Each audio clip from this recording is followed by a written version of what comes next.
Okay. Hello, how you doing? I'm just going to jump right into it. This is my reaction to the fifth, sixth, and seventh episode of the BL Top Form. All right. So far, I'm still enjoying the story. The vibe is nice. The story is good. It's interesting for me to follow. So that's a good, that's a good thing. I'm not really bored watching it. It's nice. But, there are some things I have to say, about it. Excuse me for that. One of them is it has gotten a bit repetitive. Of that, yeah. Um, I don't know. It's gotten to a particular pattern where Akin would always be crying due to something, and the Jin character will have to hug him and say like I'm sorry or this or that. It's like almost every episode we usually get a scene like that where Akin always like he's very dramatic. He's very dramatic. He gets super cryy and this and that and like very distanty in like a very saddish kind of way and all that stuff. I don't know. That is getting a little bit tiring, but the story is still nice to watch. But that is getting a bit tiring. And also in my other video, I said something about Akin getting drunk in front of Jane and how he would never do that. It turns out I was wrong about that. It turns out that guy doesn't care, which makes it doesn't make as much sense because the Akin character is a character who, based on what we see, you know, he's very careful about his image and stuff as an actor and stuff. So it's very surprising to me how he usually gets like super drunk when he goes to a part, not really a party, but like when he has a hangout with his crew and stuff. Like these people may get something on you when you're super drunk. So why do you get super drunk? That doesn't make sense for him as an actor. But anyway, it turns out I was wrong about that. And it had me theorizing that Jin must have put something in his thing. Though I know the story wasn't going to move in that direction, it just did not make sense to me that for somebody who's so cautious, he would be, very not cautious, Yeah, so he gets him very drunk and everything. Because in the sixth episode or so, he got very drunk and a new character that we just saw, took him home and nearly had his way with him, but he stopped at some point because the guy was saying June June. Is that Jane's name again? Because I thought it was called Jane, but now I'm hearing June. I don't know what's going on. But anyway, there is that. And I feel like for most people that watched that particular scene where the guy nearly had his way with him, they may paint the guy as a bad person. And sure, you can do that, right? But I would like it if people are not hypocritical about it. Because in the earlier episode, the Jin character also almost kissed, what's his name? Akin when he's in a hospital and he was, very sick and stuff, when the guy was asleep, right? That was messed up. And then again, when Akin also got super drunk, he took him to his house and took off his clothes to towel him down, and then they ended up hugging and stuff, right? And they did not really do anything, just as the new guy didn't really do anything with him. But at the end of the day, it's still similar in terms of vibe. So if you're going to trash the new guy for that behavior, you should do the same thing for the Jin character. I feel like, yeah, that's how it should go. Otherwise, it will make you sound like a hypocrite if you are like, oh, Jin, what Jin did, it wasn't a problem, but what the new guy did was the problem. Like, nah, it's the same thing. So if one is bad, the other is. And if one is fine, the other is, right? And also, yeah, one thing when I thought about that moment when Jane took Akin home when he got drunk and toweled him off and stuff, I thought about it when I saw the new when I was watching the episode 6 with a new guy almost having his way with Akin. I thought about that moment, and it made me it made me a bit uncomfortable, because as of that time, Akin and Jen, they were not cool like that. They were not really friends. They had some sort of tense, strange relationship. And I feel like if you're not really that friendly or that close with somebody, you don't really have the right to take off their clothes even when they're drunk and try and say use the excuse of, well, I'm trying to towel them off because I feel like they're going to come down with something. I feel like you don't do that, right? And also, like, I feel like most people may not see it as something weird. So I thought of it in the sense of like a straight relationship, where in this case Jen is a man and Akin is a woman, right? A woman. So imagine Jin and Akin, they went out. Akin got super drunk. Jin was not. Then Jin took Akin home. Akin is a woman, keep that in mind.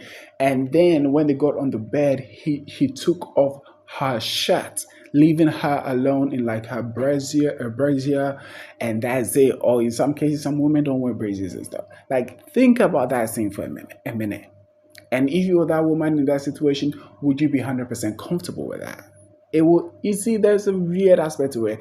Again, if you're friendly with that person or cool with that person, then to some levels you probably can do that for that person because you're showing care. You're showing care, right? But in this case, they were not cool yet. They were not that kind of level of cool yet. They had a weird relationship which wasn't that level. So for him to then take off his clothes in the name of, oh, I'm trying to towel him off, that, when I thought about it again, I was like, that is a bit odd. Yeah, that is. But then again, it makes sense for his character, Jen's character, because he's been doing a lot of odd, weird stuff. To me, I don't like that guy. I really don't. It's just little things that he does. Even in the seventh episode or so, he was having a conversation with a new guy, the blonde guy, I think, and he recorded him, right? And to a degree, you said that, well, it's a good thing he recorded him so that a kid will know that nothing really happened with the guy. But then again, he's an actor, right? And it's like, I don't know how to put it.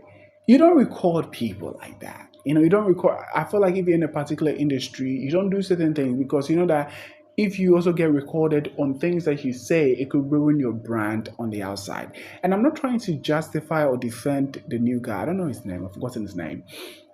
But I'm just saying he did not really need to record him to just tell Akin that, oh, yo, you didn't actually have sex with this guy. He was messing with your mind. He's a douchebag for that. But, it's all good. You can confront him and ask him, and he will tell you the exact same thing. Right? He did not need to record him for that. So, like, jump into that to have to record him, I expected that kind of behavior from the new guy because he has a bit of a shady vibe, which is very clear from the beginning. So I expected that from him, but I didn't really expect that from Jin, even though he has also been doing some weird stuff, So it was a bit, I don't know. I don't like him.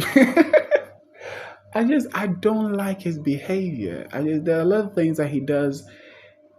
Yes, he's the main character of the story, but when you look at him and you think of him, okay, what if he wasn't the main character of the story? Would you actually like the behavior pattern of this person? Would you be rooting for him? My answer would have been no. It would be like, no, baby, I will not. No, no. He is shady and weird and like, I don't know, he has manipulative energy. Oh, that also reminds. That also reminds me. You see, in the other video, when I reviewed the second and third and fourth every video, I said that he's saying he had a code, as he was trying to avoid the guy. I said it was a manipulative, shady vibe, right? But as at the time, I didn't really have much proof of that, and I was like, well, the story is trying to say that he had a code, and that's why he had to avoid Akin, so that's fine. But the vibe of it feels like it's a manipulative vibe. Yeah, somewhere in the sixth or seventh episode, or maybe even the fifth, they did something that made me think about that moment, and I was like, no, that was definitely manipulative. I don't remember exactly what they did. Wait, let me pause and think about it for a second. Oh yeah, I remember that. I'm sorry. I remember now. It was in the fifth episode, right? So for someone who says he's avoiding, his crush or whatever because he has a code and he doesn't want this person to get infected, it's a little bit weird that the first chance you get to have sex with a person, you do have sex with the person, despite the fact that you have a code, and then you wake up the next morning and you touch his neck and you're like, oh my god, you don't have a fever, it means that you were fine. And I was watching that and I was like, Nah, that was manipulative. It was a manipulative strategy to get the guy to get Akin to want Jen, so that Jen will not always be the one running after Akin.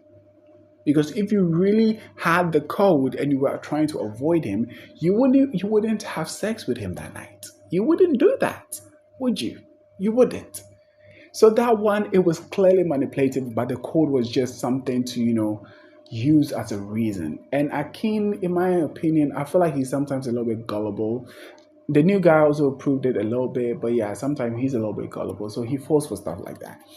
Anyway, I think that's what I have to say about the story. Like, I do have some issues with it, but it's still so for all the stories that I've started, I've already started three stories. There's one more reaction that I have to put out. One more story, which is it's called Mr. Stubborn. I've only seen the first episode. I'll talk about that later.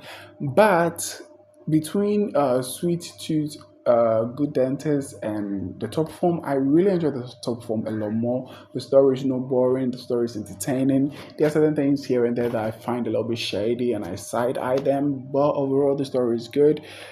And yeah, and it's getting a bit repetitive. It is. It's definitely getting too repetitive in terms of the pattern. And oh yeah, the new guy, they introduce some sort of potential lover for him, and I like to see where they take us with that.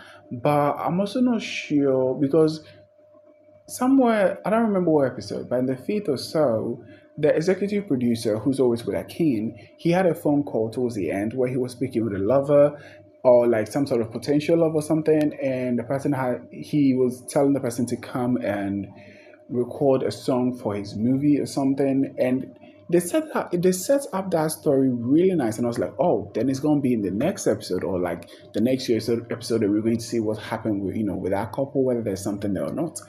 But nothing. We did not get anything. Like I feel like that's the last time we saw that guy. I think. Right, at the very least.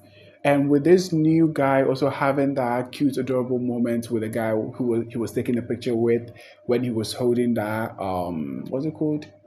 The carton thingy, the thingy that he had to sell. I don't know his name, but he's a new guy. He's a new actor who is blonde, who's working on the Broadway show with Akin. He's the one I'm talking about. Right. So yeah, with that too, they had a cute moment, despite his shady behavior with Akin. They had a cute moment. So though I'm excited to see that based on what they did with the executive producer person, I'm not sure they're going to really do much with that storyline either. But I still enjoy it. And in some ways, this show kind of reminds me of what's it called? Spare Me Your Mercy. In terms of like the aesthetic of it, like the visual aesthetic, I feel like it's quite similar at the very least in terms of the storytelling and stuff. Well, not really just I don't know, but there's something the vibe feels very similar to that story to me. And in between the main with the main couples, just like Spare Me Your Mercy, I don't really like one of them.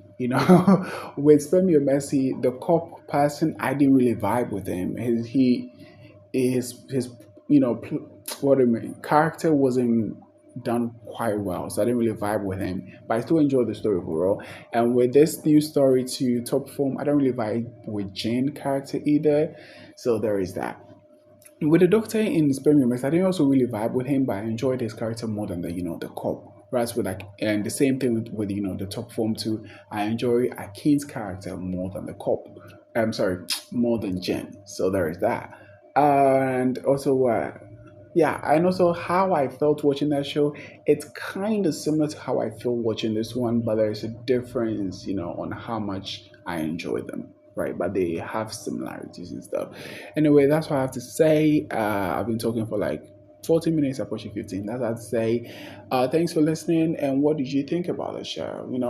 When I watch show, I don't like to focus on the chemistries and this and that. I like to focus on the plot and whatever the writer is trying to tell me, the good story that's in there. So I like people to talk to me about, the story as well. And not just, oh my God, they're so cute together, whatever. No, I don't care about that. Like everybody's cute together in most of these stories. I just want, a good plot. So, what did you think about Sorry? Was it fun for you?